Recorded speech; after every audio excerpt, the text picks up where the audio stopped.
हर हर महादेव दोस्तों। 27 जुलाई 2025 सावन रविवार हरियाली तीज के दिन एक हल्दी दीपक से कर लेना, यह एक उपाय होगी। हर मनोकामना पूरी मिलेगी। सभी दोषों से मुक्ति, इतना धन आएगा कि संभाले नहीं संभलेगा। भगवान भोलेनाथ जी के आशीर्वाद से पूरे साल धन बरसता रहेगा। दोस्तों, जैसा कि आप सभी लोग जानते हैं कि 27 जुलाई को सावन रविवार हरियाली तीज पड़ रहा है। इसीलिए यह दिन बहुत ही खास है, क्योंकि देखिए दोस्तों, गुरुजी ने कहा है कि जब भी सावन रविवार हरियाली तीज पड़े तो आपको सिर्फ और सिर्फ एक हल्दी दीपक वाला उपाय करना चाहिए। यह उपाय इतना खास है कि अगर आपने सही मुहूर्त पर सही क्रिया अनुसार एक हल्दी दीपक वाला उपाय कर लिया, जो प्राचीन काल के समय का महा उपाय है, तो मान के चलिए दोस्तों, भगवान भोलेनाथ जी के आशीर्वाद से आपके जीवन का कितना ही बड़ा दुख हो, उससे आपको मुक्ति मिल जाएगी। आपकी कोई भी मनोकामना हो, मान लीजिए आप नौकरी की तैयारी कर रहे थे, आपकी नौकरी लग जाएगी। आपका बंद पड़ा व्यापार चल पड़ेगा। जिस बीमारी से आप बहुत दिनों से परेशान थे, उस बीमारी से आपको मुक्ति मिल जाएगी। आपके जीवन में धन आना शुरू हो जाएगा।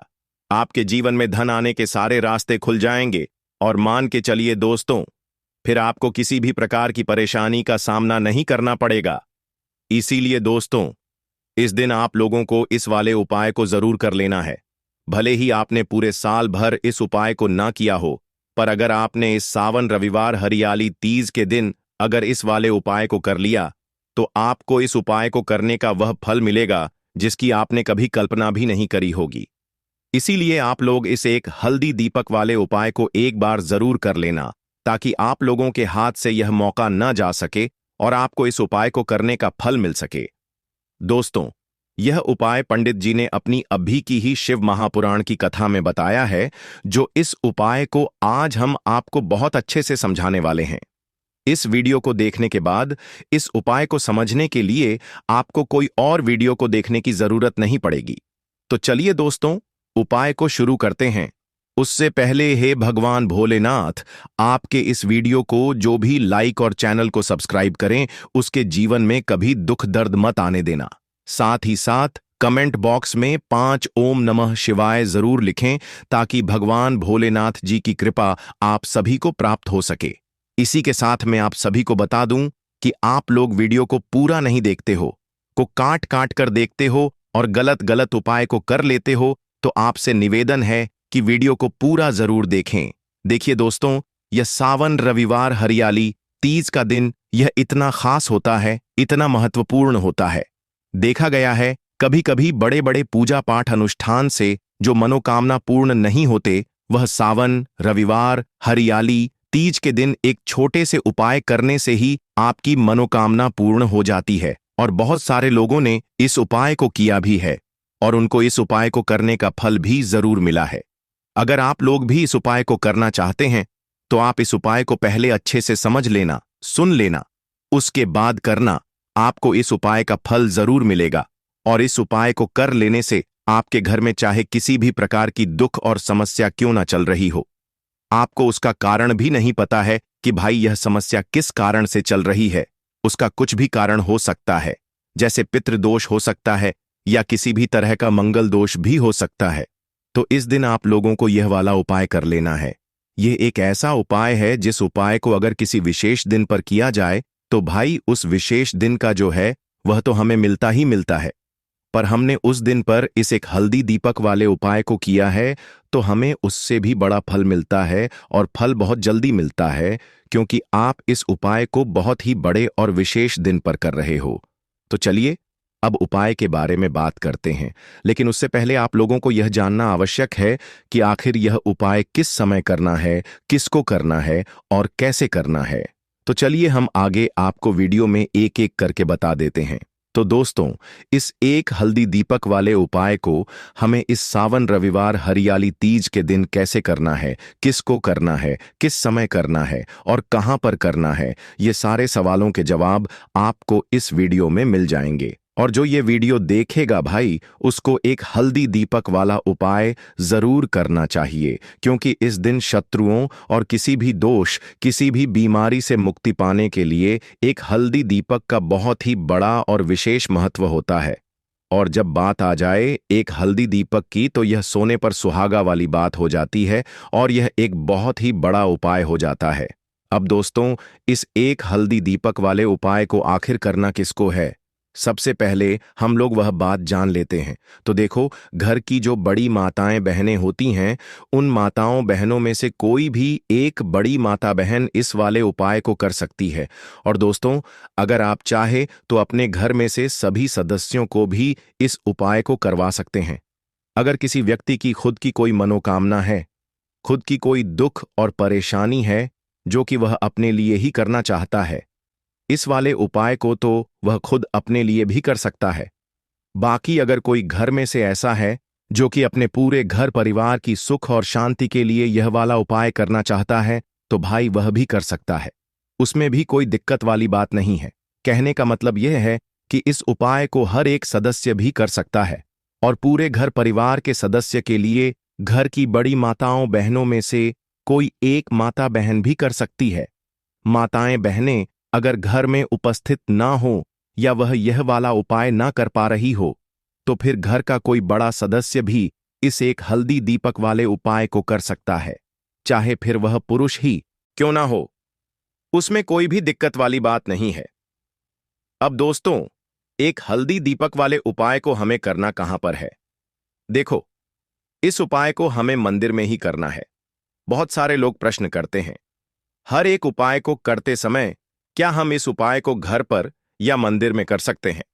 देखो, तो इस वाले उपाय को आप मंदिर पर करोगे तो अच्छा रहेगा, घर में नहीं करना है इस वाले उपाय को। उसके बाद में दोस्तों, जो अगला प्रश्न निकल कर आता है वह यह आता है इस उपाय को लेकर कि आखिर इस उपाय को हमें किस समय करना है, सुबह के समय करना है कि शाम के समय करना है? तो देखो, इस वाले उपाय को आप लोग सुबह के समय भी कर सकते हो और शाम के समय प्रदोष काल में भी कर सकते हो। अब अगर आप पूछो कि भाई साहब, सबसे उत्तम समय कौन सा रहेगा इस एक हल्दी दीपक वाले उपाय को करने का, तो हम आपसे बस यही कहेंगे कि इस उपाय को आप शाम के समय करेंगे तो ज्यादा बेहतर होगा, क्योंकि सावन रविवार हरियाली तीज का दिन है और इस दिन प्रदोष काल के बहुत महत्व होता है। बाकी अगर सुबह के समय भी करेंगे तो भी अच्छा होगा, उसमें कोई भी दिक्कत वाली बात नहीं है। तो अब दोस्तों, जो अगली सबसे बड़ी और महत्वपूर्ण बात आती है वह यह आती है कि सुबह अगर हम उपाय को करेंगे तो हमें कितने बजे से लेकर कितने बजे तक के बीच में करना है, और शाम के समय प्रदोष काल में करेंगे तो हमें कितने बजे से लेकर कितने बजे के बीच में करना है। तो देखो, सुबह जितनी जल्दी हो सके आप उपाय को करने की कोशिश करना। बाकी अगर किसी कारणवश लेट भी हो जाओ, थोड़ी देर भी हो जाए तो देखो, सुबह जितनी जल्दी हो सके आप उपाय को करने की कोशिश करना। बाकी अगर किसी कारणवश लेट भी हो जाओ, थोड़ी देर भी हो जाए, तो 10 या 11 बजे तक भी आप उपाय कर लेना, पर 12 बजे से ज्यादा देरी ना हो, ठीक है? इस बात का ध्यान रखना। उसके बाद में दोस्तों, अगर शाम के समय प्रदोष काल की बात करें, प्रदोष काल का जो समय है होता है वह शाम के 6 बजे से शुरू हो जाता है। मतलब शाम के 6 बजे से लेकर 7 बजे के बीच का जो समय होता है, यह समय प्रदोष काल का समय होता है। इस उपाय को 7 बजे या 8 बजे के बीच में भी कर सकते हो। मतलब शाम के 6 बजे से रात 8 बजे के बीच में आप कभी भी इस वाले उपाय को कर सकते हो, उसमें कोई भी दिक्कत वाली बात नहीं है। परंतु 27 जुलाई सावन रविवार हरियाली तीज के दिन कोशिश करना कि समय के अंतर्गत ही कर लो। किसी कारणवश ना कर पाओ तो थोड़ा देरी से भी कर सकते हो। तो चलिए अब हम अपने सबसे पहले उपाय की बात कर लेते हैं। तो दीपक वाला उपाय करने के लिए आपको सबसे पहले जरूरत पड़ेगी एक दीपक। अब यह एक दीपक रविवार की रात अपने घर में इस जगह पर जला देना बड़े से बड़ा शत्रु भी घुटने टेक देगा।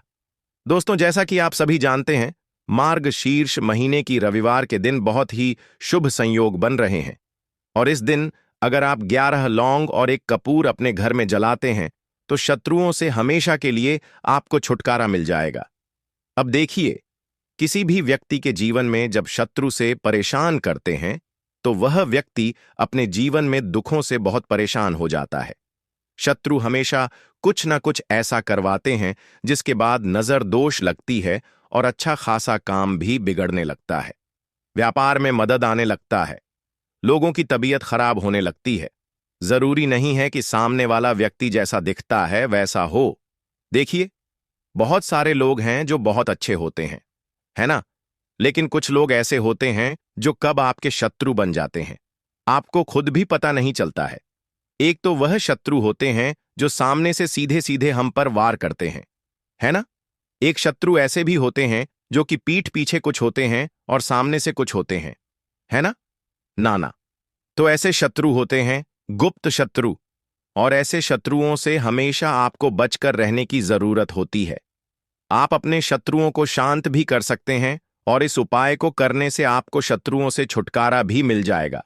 लौंग जो होती है यह शिविर शक्ति का स्वरूप होती है, और आप सभी जानते हैं कि महादेव जिसके साथ हो, ना साक्षात काल भी आकर उसका कुछ बिगाड़ नहीं पाता है।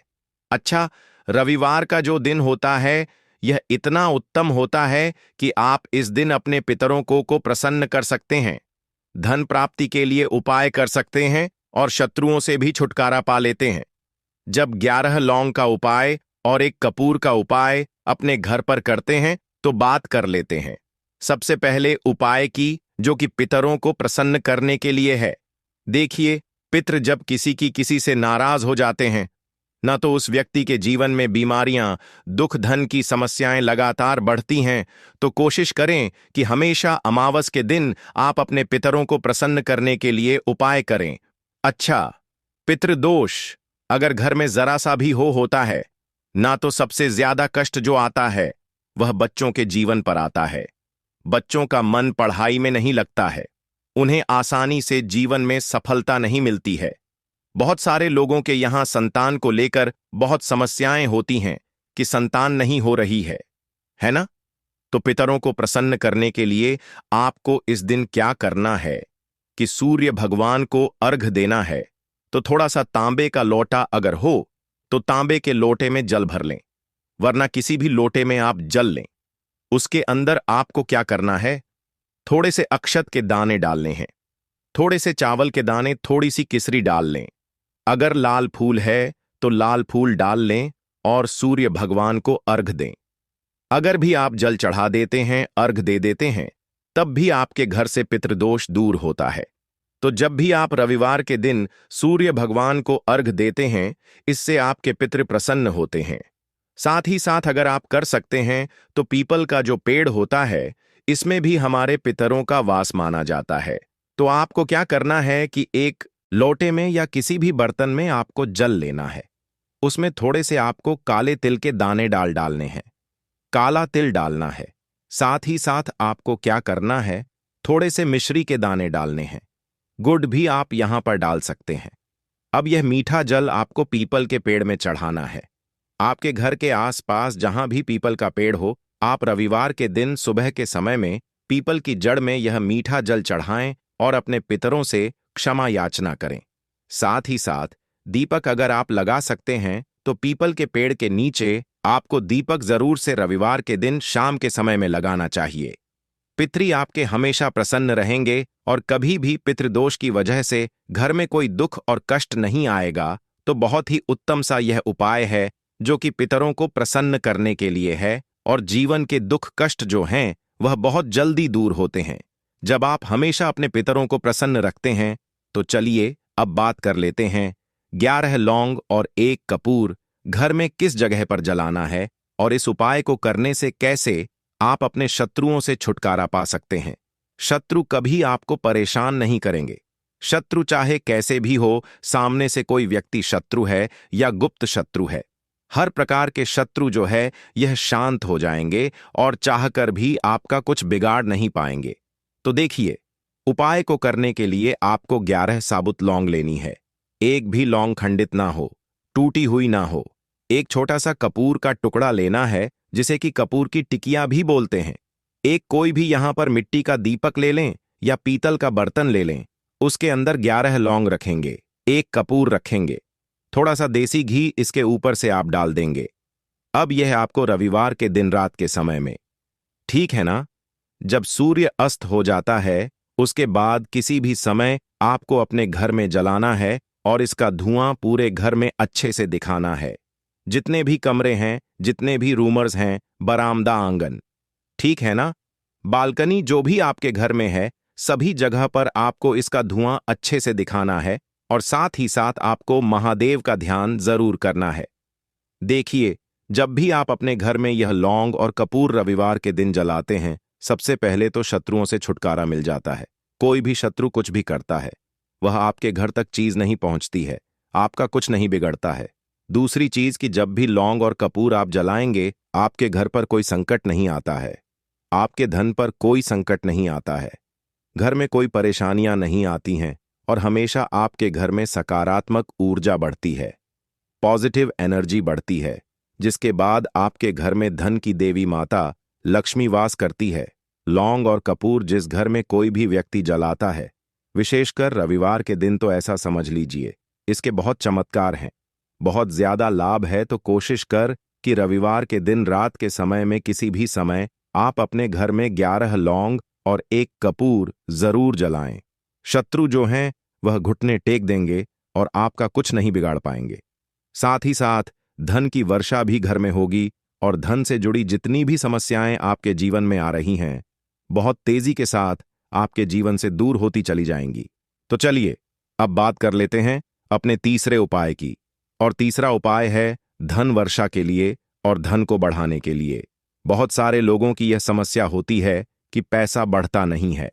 पैसा तो आता है घर में, लेकिन पैसा बढ़ता नहीं है। या कुछ लोग ऐसे भी हैं जो कहते हैं कि पैसा बढ़ेगा, तो तब जब घर में पैसा आएगा, बिल्कुल से पैसा आना बंद हो रहा है। व्यापार दिन पर दिन खराब होता जा रहा है, नहीं समझ आ रहा, किसी ने कुछ करा दिया है या फिर घर में कुछ ऐसा है, वास्तु दोष है, नजर दोष है, जिसकी वजह से घर में तरक्की लोगों की नहीं हो रही है। ठीक है ना? बिल्कुल व्यापार धंधा सब बेकार होता चला जा रहा है। जो भी व्यापार कर रहे हैं उसमें लगातार घाटा हो रहा है। तो यह उपाय आप करिए रविवार के दिन और फिर इसका चमत्कार खुद देखिए। चाहे व्यापारी हैं आप, कोई बिजनेसमैन हैं, दुकान है आपकी, हर प्रकार के काम में लाभ ही लाभ मिलता है। जब इस उपाय को आप करते हैं, आपको क्या करना है, 2 फूल वाली लौंग लेनी है, 1 लाल फूल लेना है, गुलाब का फूल भी आप यहां पर ले सकते हैं। उसी गुलाब के फूल में यह 2 फूल वाली लौंग रख देनी है। 1 देसी घी का दीपक आपको जलाना है, लंबी बाती का। अब यह दोनों चीजें लेकर अपने घर के मंदिर में आपको बैठ जाना है। शाम के समय में, रविवार के दिन शाम के समय में, जब सूर्य अस्त हो जाता है, सूर्य छिप जाता है, अब आपको सबसे पहले देसी घी का दीपक जला देना है, माता लक्ष्मी के सामने और भगवान विष्णु जी के सामने। ठीक है ना? एक देसी घी का दीपक जला देंगे और जो लौंग और फूल आपने लिया है, यह अपने सीधे हाथ में आप रख लेंगे। अब आपको माता लक्ष्मी से अपने जीवन की समस्याओं को कहना है कि मेरा काम नहीं चलता है, मेरा व्यापार अच्छे से नहीं बढ़ता है, मेरा धन नहीं बढ़ रहा है, मेरे पैसे में बढ़ोतरी नहीं हो रही है। जो भी दुख है, जो भी पैसे को लेकर समस्याएं जीवन में है, सब कुछ आपको माता लक्ष्मी और श्री हरि विष्णु से कह देना है। ठीक है ना? इसके बाद आपको मंत्र बोलना है 11 बार, ओम नमो भगवते वासुदेवाय नमः। 11 बार यह मंत्र बोल देंगे और फिर वह फूल आपको माता लक्ष्मी को अर्पित कर देना है, उनके सामने चढ़ा देना है। चाहे मूर्ति है, आपके घर में माता लक्ष्मी की कोई भी तस्वीर है, प्रतिमा है, फिर आपको क्या करना है कि अपने